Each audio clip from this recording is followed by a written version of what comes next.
Eu cumprimento a todos com a paz do Senhor Jesus. Amém.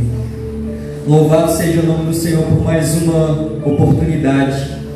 Eu já quero desde já deixar os meus agradecimentos a essa igreja por ter lançado o convite, e eu quero externar que o meu coração está muito alegre nessa noite. Aleluia. Eu agradeço muito por essa oportunidade, e eu tenho certeza que o Senhor vai falar com cada um que está aqui presente, porque não sou eu que faço nada, quem faz é Ele. Aleluia. Vamos então fazer uma breve oração para que o Senhor venha falar conosco nessa noite. Querido Deus, obrigado, Senhor, por essa oportunidade. Nós estamos aqui reunidos, meu Deus, para ouvir a Tua voz. Fala poderosamente aos nossos corações, meu Deus. Que a Tua palavra venha gerar uma grande transformação interior em cada um que ouvir essa palavra nessa noite, meu Deus. Porque a Tua palavra é viva e eficaz em todos os seus efeitos. Obrigado, Pai. Fala conosco em nome de Jesus. Amém. Eu gostaria que os irmãos abrissem vossas Bíblias em Mateus capítulo 11.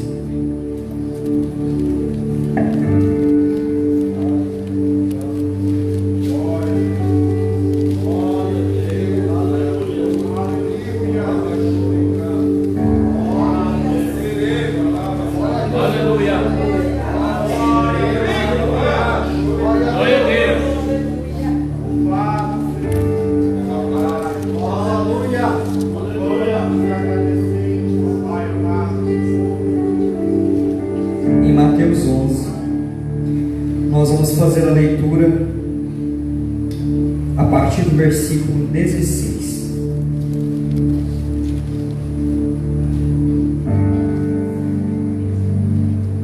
Mateus 11, 16 diz assim: Mas a quem assemelharei esta geração? É semelhante aos meninos que se assentam nas praças, clamam aos seus companheiros e dizem: Tocamos-vos flauta e não dançastes, cantamos-vos lamentações e não chorastes. Pois veio João, não comendo nem bebendo, e dizem: Tem demônio. Veio o Filho do Homem comendo e bebendo, e dizem: Eis aí um homem comilão e beberrão, amigo dos publicanos e pecadores. Mas a sabedoria é justificada por seus filhos. Então começou ele a lançar em rosto as cidades onde se operou a maior parte dos seus prodígios, por não se haverem arrependido, dizendo: Ai de ti, Corazim! Ai de ti, Betsaida! Porque se em Tiro e em Sidom fossem feitos os prodígios que em vós se fizera, há muito que se teriam arrependido com saco e com cinza. Porém eu vos digo que haverá menos rigor para Tiro e Sidom no dia do juízo do que para vós. E tu, Cafarnaum, que te erguerás até os céus, será abatida até aos infernos. Porque se entre os de Sodoma fossem feitos os prodígios que em ti se fizeram, teriam permanecido até hoje. Porém eu vos digo que haverá menos rigor para os de Sodoma no dia do juízo do que para ti. Amém. Podem tomar vossos assentos.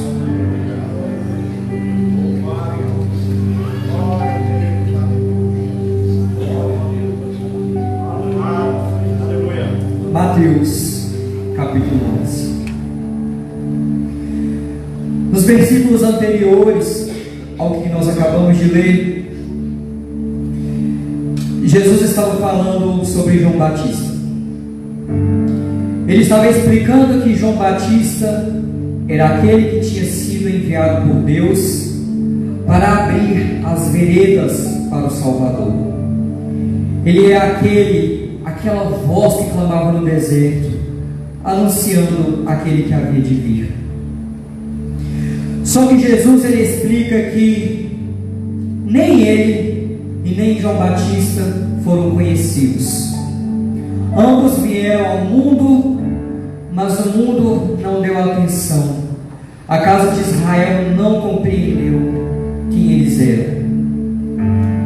Vindo primeiramente João, sendo aquele que anunciava a Cristo, pregava arrependimento, um nazireu, um homem consagrado a Deus, cujo voto era se abster de pão e de vinho. Diziam que ele tinha demônio.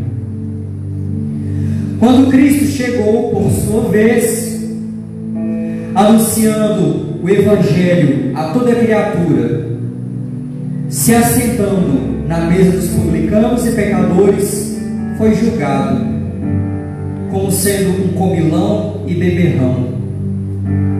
Quem porventura é esse que se assenta à mesa dos publicanos e pecadores? Se fosse o Filho de Deus, não se comportaria dessa maneira. Dessa forma ele era julgado pelos fariseus. E após Jesus explicar quem ele era e quem João Batista era, ele começou a lançar o seu rosto em terra. E ele apresentou naquele momento grande indignação contra as cidades em que ele havia passado e operado grandes milagres. Nos locais em que Jesus operava grandes milagres, era porque muitas pessoas criam que ele era o Salvador. Mas nos locais onde as pessoas fechavam seus corações e não criam que ele era o Salvador, poucos milagres eram operados. E aqui nos versículos que nós acabamos de ler, Jesus ele apresenta profunda indignação com Corazim, com Betsaida e com Cafarnaum. Ele se prostra durante um momento e começa a dizer: ai de ti, Corazim, porque se em Tiro e em Sidom tivessem sido operados tamanhos milagres, eles teriam se arrependido. Ai de ti, Betsaida, ai de ti, Cafarnaum, porque se no meio deles eu tivesse operado tantos prodígios, eles teriam se arrependido dos seus pecados e se prostrado com pano de saco e cinza. Quem és tu, Cafarnaum? Será que tu poderás elevar-se a si própria às alturas? Mas eu digo que não. Eu digo que na verdade vocês descerão às profundezas do abismo. Porque se em Sodoma eu tivesse operado tamanhos milagres, eles teriam se arrependido. Para compreender essa palavra é importante pontuarmos algumas questões. Vamos primeiro fazer breve menção ao capítulo 18 e o capítulo 19 de Gênesis. Lá no capítulo 18 e 19 de Gênesis, nós encontramos Abraão levantando um clamor a Deus para que ele tivesse misericórdia com Sodoma e com Gomorra. E no capítulo 19, nós observamos que Deus atendeu esse clamor e que, após ter aquela conversa com Abraão, ele teve misericórdia daquele povo. Abraão falou: Senhor, eu me atrevo a falar contigo, mas se porventura tivesse 50 justos em Sodoma e em Gomorra, o Senhor não pouparia aquelas cidades? E o Senhor disse: sim, por 50 justos eu pouparia. E Abraão disse mais uma vez: Senhor, eu me atrevo novamente. E se houvesse 45? Será que se houvesse 45 justos, o Senhor pouparia Sodoma? Ele disse: sim, Abraão, por 45 justos eu pouparia. E ele foi só descendo, só diminuindo conforme os versículos se passam. E por 35, Senhor, e por 30, e por 10, O Senhor disse: sim, por 10 justos em Sodoma e Gomorra eu a pouparia. E no capítulo 19, nós já observamos a grande misericórdia do Senhor, porque Ele viu a Ló, Ele viu Ló e a sua família e teve misericórdia. O Senhor manda os seus anjos descer até Sodoma e Gomorra para que tivesse um encontro com Ló. E assim os anjos fizeram. Os anjos pararam naquela cidade, na porta de Ló, e Ló fez um convite. Ló lançou o convite: entrem. E aqueles anjos entraram em sua habitação.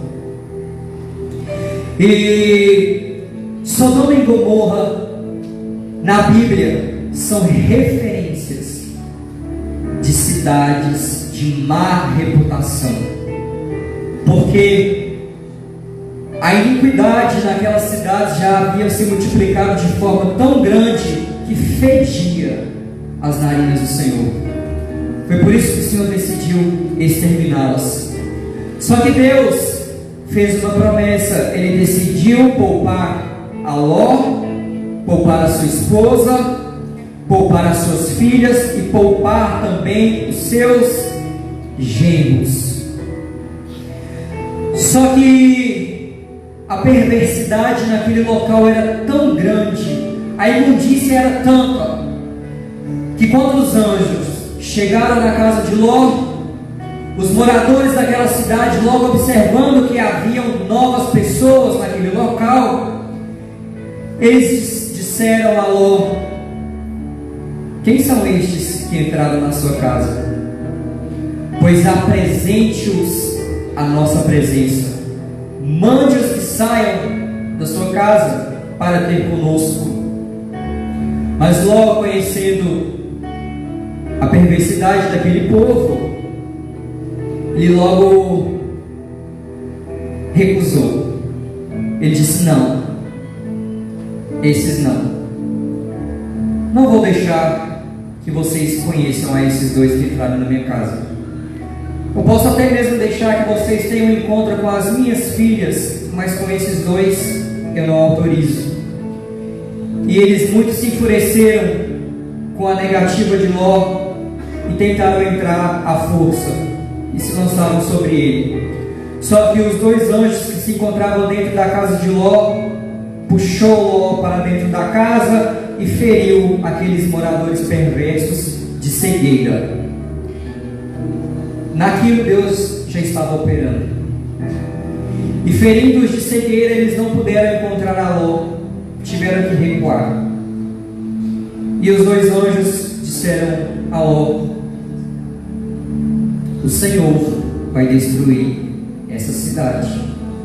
Então pegue a sua esposa, pegue as suas filhas e pegue os seus genros e saia daqui.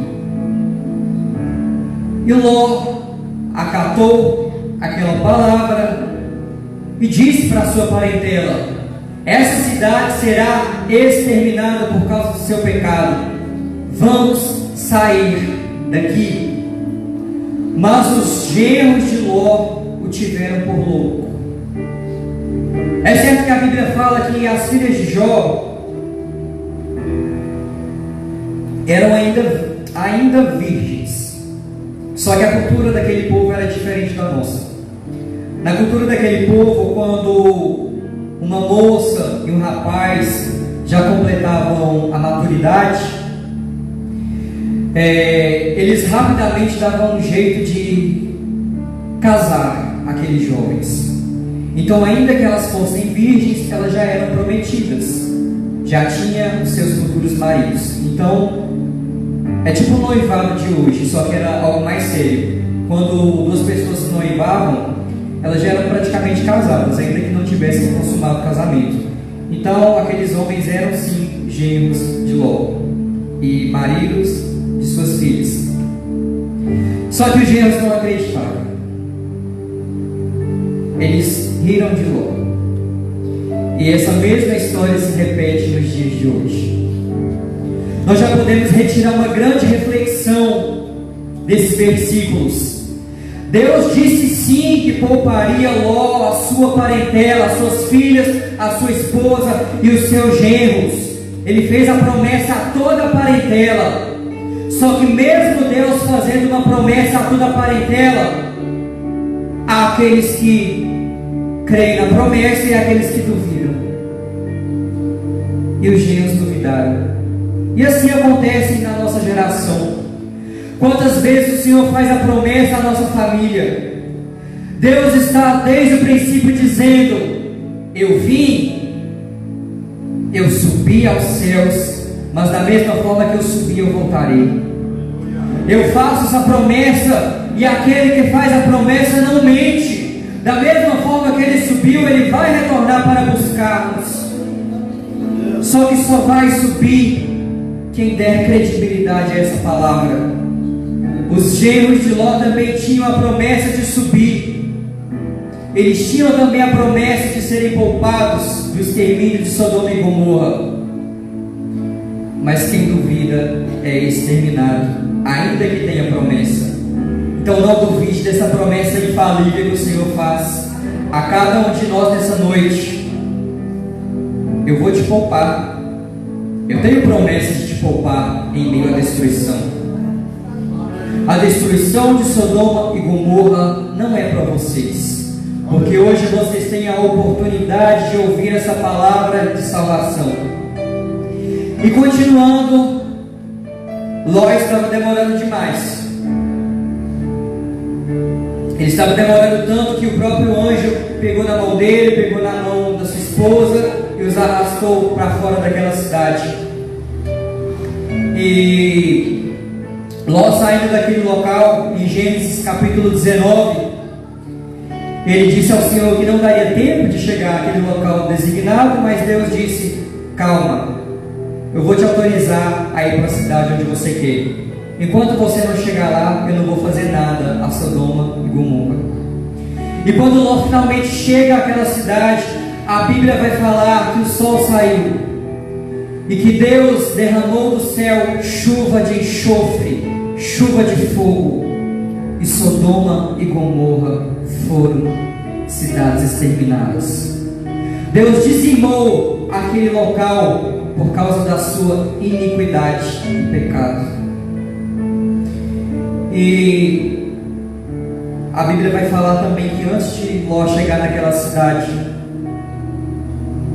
o anjo tinha dado uma ordem da parte do Senhor: vá e de forma alguma olhe para trás. Não olhe, siga, prossiga e entre na cidade. Ló obedeceu, só que a sua esposa decidiu tomar um caminho diferente. No meio do caminho, a esposa de Ló olhou para trás.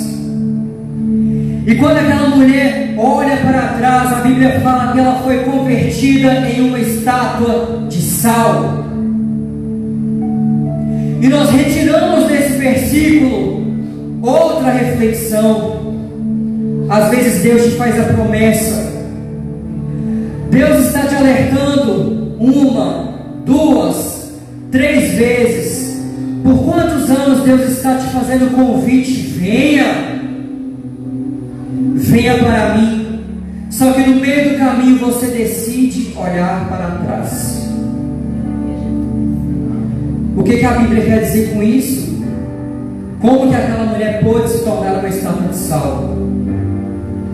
Ela se tornou uma estátua de sal porque, embora ela tivesse a promessa do Senhor de ser poupada do fogo e do enxofre, o olhar dela estava ainda impregnado nas coisas dessa terra. A Bíblia vai nos mostrar que o coração dela estava ainda preso a Sodoma. Onde está, a igreja, o seu coração nessa noite? Onde está o seu coração? Às vezes você pode até começar a dar alguns passos rumo à cidade celestial, mas no meio do caminho você olha para trás. No meio do caminho você pensa nas coisas deste mundo. No meio do caminho você mostra para Deus que você está tão apegado a essa terra, mas o que você levará dessa terra? O ser humano não pode levar nada desse local. Esse local só tem pecado e destruição. A Bíblia vai falar que o nosso tesouro deve estar no céu, onde a traça não rói, a ferrugem não corrói, e o ladrão de forma alguma rouba. O seu coração não pode estar em Sodoma e em Gomorra. Tire seu olhar desse mundo cruel, vil, devasso. Tire o seu olhar de Sodoma e Gomorra, porque o Senhor é misericordioso e nos dias de hoje Ele ainda está te poupando da destruição. Ele ainda está te fazendo essa promessa: eu tenho um local de descanso e refrigério eterno. O Senhor está te chamando para um caminho que não tem volta.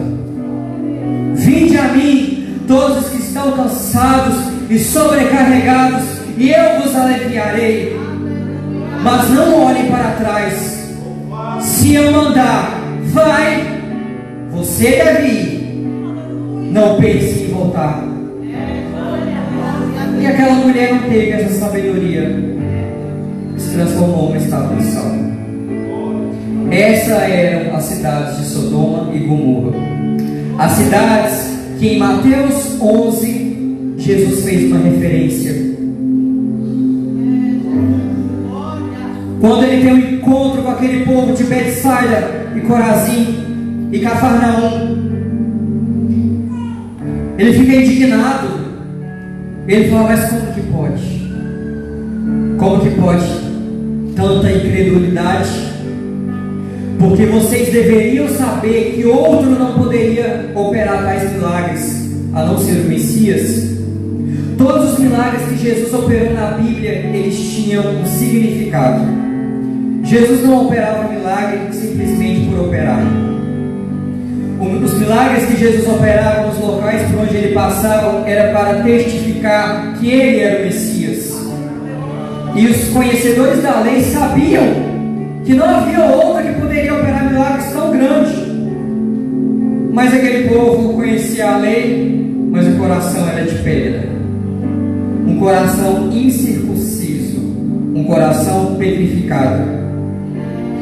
E o Senhor se depara com aquelas cidades, lança seu rosto em terra e diz: ai de ti, Corazim, ai de ti, Cafarnaum, ai de ti, Betsaida, porque se lá em Sodoma e Gomorra eu tivesse operado milagres tão grandes como os que eu tenho operado em vosso meio, eles teriam crido em mim. Pois eu digo que Sodoma e Gomorra terão menos rigor no dia do juízo do que vocês. E de igual forma Deus fala nessa noite para essa igreja, para esse ministério: se Sodoma e Gomorra eu tivesse operado tais milagres como eu já tenho operado neste ambiente, eles teriam se convertido de seus pecados. Então o que vocês estão esperando? Olha para os milagres que o Senhor já operou neste meio, nesse ministério, nesse local. Tantos milagres, e você ainda resiste à palavra, porque você ainda permanece com o coração incrédulo. Não seja como Corazim, porque se Tiro e em Sidom, se Jesus tivesse operado prodígios tão grandes, eles teriam se arrependido. E eu tenho certeza que nesse local Deus já está operando milagres. Não porque eu estou aqui, mas desde o momento que você colocou a planta dos seus pés neste local, a presença de Deus já tomou a primazia. Ainda que você não veja com seus olhos naturais, o Senhor está aqui. Enquanto você louva e engrandece o nome do Senhor, Ele cuida da sua vida, cuida da sua casa. Ele se faz presente lá na sua casa. Lá na sua casa Ele está operando aquilo que ninguém pode operar. Então, se Ele já está operando tantos milagres, por que ainda resiste? Porque permanecem com o coração incrédulo. Isso que Jesus disse nos versículos 20 ao 24. Ele muito se indignou com o pecado daquele povo. E, como eu disse, Sodoma e Gomorra eram cidades tão perversas, mas mesmo assim Jesus disse que elas enfrentariam o juízo com menos rigor. Por quê? Porque elas não viram tantos milagres. E a partir do momento que Jesus inicia o seu ministério é profundamente marcado por milagres. Seu ministério da graça. E esse mesmo ministério permanece nos dias de hoje, porque Jesus disse que Ele estaria conosco até a consumação dos séculos. E os milagres também são para os dias de hoje. Jesus ainda hoje cura, salva e liberta. Só que hoje nós não andamos mais por vista, andamos pela fé. Pelo menos é assim que deveria ser, pela fé. Porque o maior milagre, eu tenho certeza que nós já alcançamos, que é o milagre da salvação. Não tem bênção, não tem prosperidade, não tem nenhum bem material que possa ser mais relevante, mais significativo do que ter os nossos nomes escritos no livro da vida. Então esse é o maior milagre, o milagre da salvação. E muitos podem estar dentro de um templo cumprindo uma agenda religiosa há anos, mas podem ainda não terem tido um encontro verdadeiro com Cristo. Muitos podem estar aqui dentro, quem sabe, mas ainda não tiveram encontro com esse Deus que muda vidas. Porque a palavra do Senhor vai nos dizer que crer em Cristo Jesus é muito mais do que crer na sua existência, mas é submeter-se à sua obediência. Crer em Deus não é somente você erguer as suas mãos para o alto e dizer: mas eu creio nesse Deus, eu nunca duvidei que Ele existe. Por que essas pessoas insistem em ficar falando para mim: Jesus salva, só Jesus salva? Ah, mas eu creio mesmo que Ele morreu lá na cruz, eu sei que Ele salva. Só que crer em Jesus não é acreditar que Ele existe, porque isso nós sabemos. Até mesmo a história comprova que Ele realmente existiu. Mas crer nele é você se sujeitar a Ele. Crer nele não é somente crer que Ele existe, mas é você dizer: Jesus, eu reconheço que o Senhor existe, e eu creio que só o Senhor tem poder para perdoar pecados na terra, e que eu preciso desse perdão, e que eu preciso entregar a minha vida completamente na Tua presença. Toma conta da minha vida. Eu entrego a minha vida em Tuas mãos, porque eu sei que eu preciso do Teu perdão, e eu sei que daqui para frente não sou eu que dou os passos, não sou eu que decido os passos da minha vida, mas é o Senhor. Toma minha vida na Tua presença e guia-me. Eu aceito ser obediente. Isso que significa crer em Cristo Jesus. Ele não quer um louvor de lábios somente, mas Ele quer um louvor que procede do coração, um coração quebrantado, que tenha arrependimento. E é isso que essas duas cidades, que essas três cidades na verdade não tinham: arrependimento. Por isso Ele se indignou. Eu operei tantos milagres, mas esse povo não se arrepende. Esse povo, na situação que se encontra, deveriam se prostrar com seus rostos em terra e se arrepender com pano de saco e cinza em reverência a mim. E Jesus continua. Ele continua, né, dizendo que crer nele é você se sujeitar a essa obediência. E ele disse algo a mais. Só ele possui poder para perdoar pecados, e mediante ao arrependimento do nosso coração, ele se fará presente em nossas vidas todos os dias até a consumação dos séculos. Ele subiu, mas ele enviou o Consolador. Ele disse: eu subo, mas de forma alguma deixarei esse povo órfão. Eu posso até subir, mas o meu Espírito estará com vocês todos os dias, até a minha volta. Até a minha volta. Então creia nessa palavra. Creia que Ele está em nosso meio. Mas é como eu disse, Ele se faz presente em nossas vidas mediante o arrependimento que nós apresentamos. Porque se não houver arrependimento, se não houver abandono de pecado, Ele não estará conosco. Não estará. Haverá menos rigor para Sodoma e Gomorra do que para nós que estamos ouvindo essa palavra nessa noite. Menos rigor para as duas. Menos rigor para Tiro e Sidom do que para nós que estamos aqui na graça, ouvindo essa palavra de arrependimento. E arrependimento que gera vida, que gera mudança. E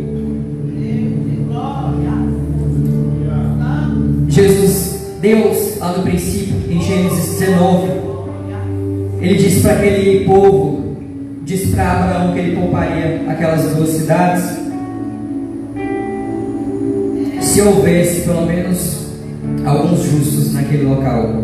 E tinha Ló. E Deus foi fiel.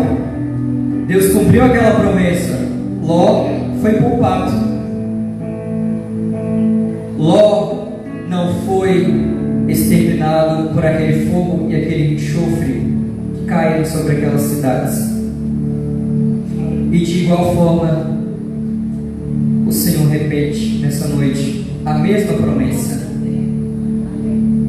Esse mundo vai ser exterminado. Chegará o dia em que eu esmagarei e colocarei meu inimigo debaixo do estrado dos meus pés. Chegará o momento, o dia do juízo, o dia em que eu finalmente descerei para essa terra para julgar a todos. Quando Ele voltar, Ele vai voltar na posição de juiz.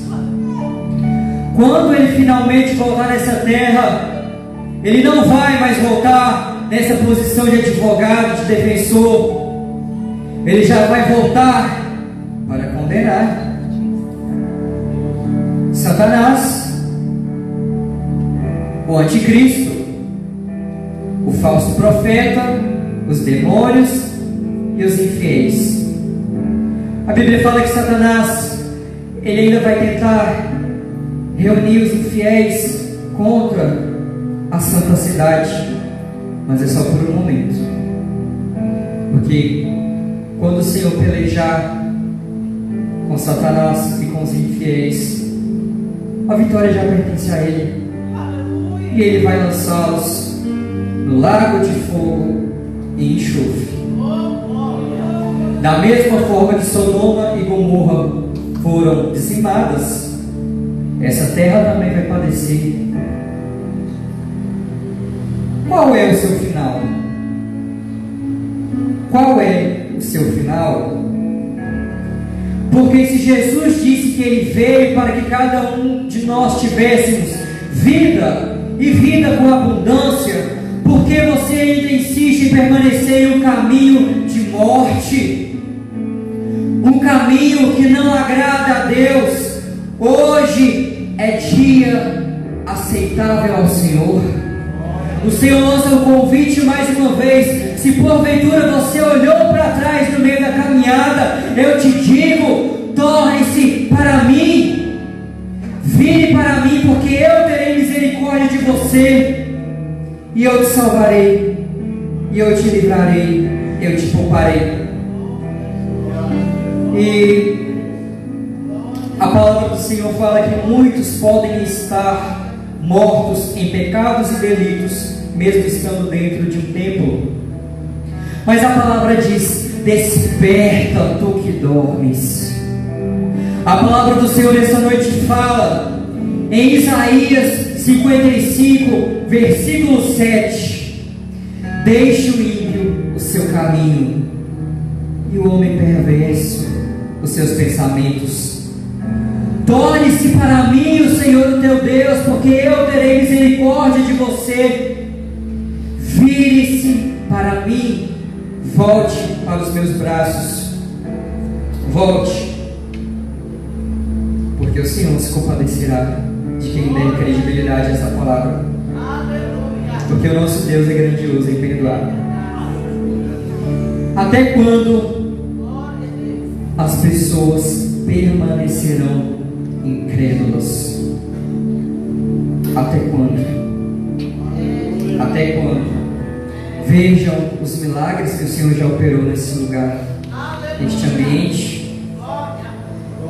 Se você sai para trabalhar e consegue voltar, é porque o Senhor te guardou no caminho. Isso já é um milagre que o Senhor tem te mostrado.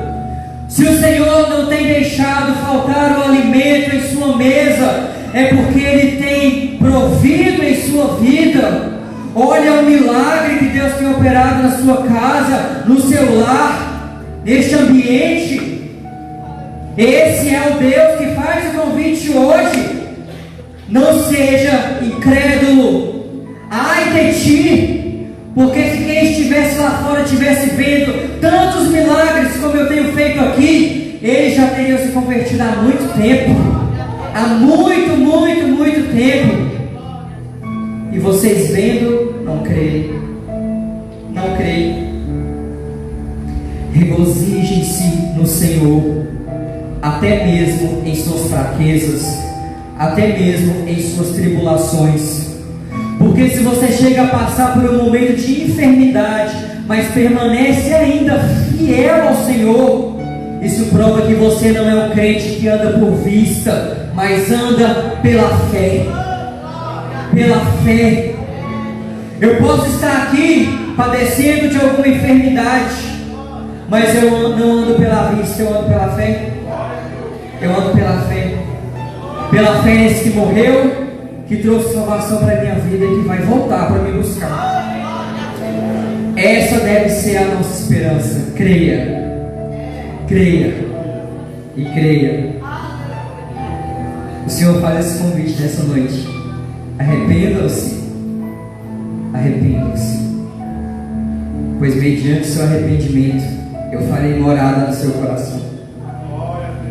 Te colocarei em uma nova vida. Uma vida onde tudo que passou, passou.